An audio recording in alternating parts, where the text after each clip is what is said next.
The Sonic fandom is very divisive. People can agree on what games are good, or even what Sonic quills look like without sounding schizophrenic. However, there are a few things that everyone seems to agree on. The music is great, Vanilla is the size of an average human mother, and the treasure hunting stage in Sonic Adventure 2 sucks. Even in online spaces where people like SA2, there are many who will talk about their dislike of the Knuckles and Rouge stages. This is not even a new thing. Look at this Usenet post from 2001, the year it was released. Nobody likes this game. Nobody, except for me, that is. Honestly, I don't understand people who claim these are the worst aspect of Sonic Adventure 2, especially when it has the worst racing gameplay humanity has conceived. And the mecha section of the game gives you a simulation of what living with severe tinnitus looks like. There are many things to appreciate from the treasure hunting levels. Perhaps my favorite is how unique the levels are. Sonic games in the 2000s generally had this tendency to make sort of realistic looking levels. Meanwhile, Pumpkin Hill has this cartoony Halloween vibe going on. It almost looks like a landscape you will see on The Nightmare Before Christmas. And this uniqueness applies to the rest too. An abandoned mine, a sort of pre-colonial inspired cave, and even an Egyptian pyramid.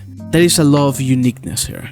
None of the other levels in SA2 are nowhere near as visually interesting as these ones. One of the most common criticisms that people give the treasure hunting of SA2 compared to the one is the radar. Well, in one it can show you several pieces, in SA2 it only shows you one at a time. Many people dislike this, calling it a waste of people's time, but I hugely disagree. In Adventure 1, because the radar can show several pieces, you can finish the level faster than Maria's cold dead body falls in the floor.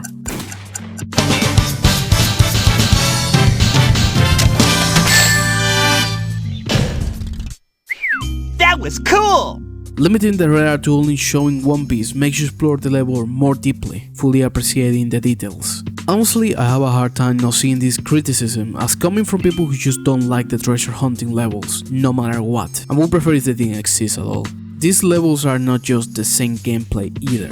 Each introduces a different mechanic, whether it be swimming, being chased by a robot and having to hide throughout the level, a timer, or having a Mario Galaxy-esque mechanic years before Mario Galaxy, where you walk over a giant pickle, I think? All of this makes this level interesting and vibrant enough that is what I look the most forward when replaying this game, even though I had done so over 100 times already. There is obviously one more thing, of course, something that even people who hate these levels often agree on. The music is amazing.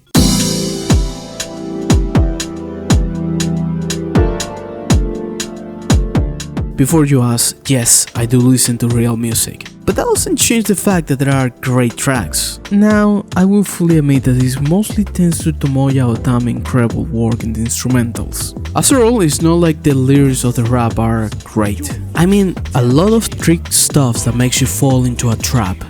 What the fuck does that even mean? Even so, this is some of the most unique music of the Sonic franchise as a whole. In my opinion, there are also some of the most immersive ones. Just listen to Aquatic Mind.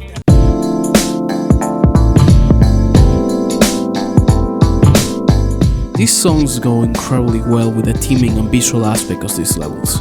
Each character in SA2 has their own genre of music, but both Rouge and Knuckles had the most distinctive ones. Some so that decades later, people associate these genres with their characters, rap for Knuckles and jazz for Rouge. All this makes me call this level not only my favorite in Sonic Adventure 2, but one of my favorites in the entire Sonic franchise.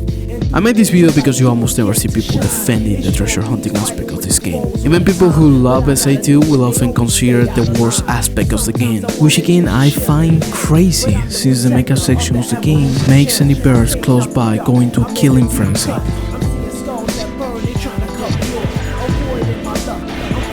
I would like to think that Sega will someday return to this gameplay, but I know that is controllable levels amount of copying. At this point, it's more likely that they do another fishing game with Big. At least fishing games are very popular right now. If you want more of my hot Sonic takes, consider subscribing. Also, if you want to support the channel, you can give some money to my PayPal. I will need after taking 17 weeks to finish Meteor Hair and having bills overdue.